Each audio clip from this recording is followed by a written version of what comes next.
আজ পার্বতী রান্নাঘরে রান্না করব ভাত, শাক ভাজা আর আলু বেগুন কাঁচকলা বড়ি দিয়ে শোল মাছের ঝোল। ঘড়ির কাঁটায় সকাল 8টা। বাজারে চলে যাব। আর বাজার থেকে কি মাছ নিয়ে আসবো? আজকে শোল মাছ। এই যে বাজার থেকে একটা কিনে নিয়েছি 700 গ্রাম ওজন একটা শোল মাছ। আর বাড়ি চলে এসেছি, বাড়িতে এসে একটা ডিটক্স বানিয়ে রেখে দিয়েছি। এদিকে শাশুড়ি বললো, পার্বতী আমি মাছটা ধুয়ে দিচ্ছি।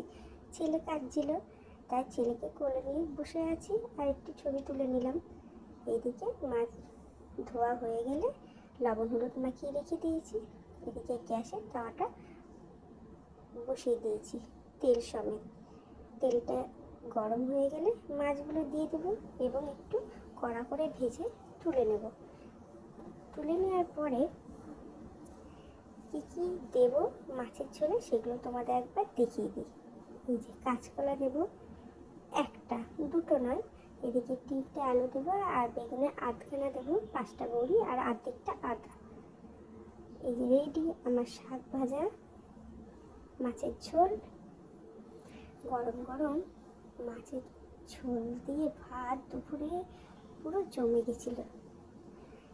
সবাই তোমরা ভালো থেকো আর সুস্থ থেকো।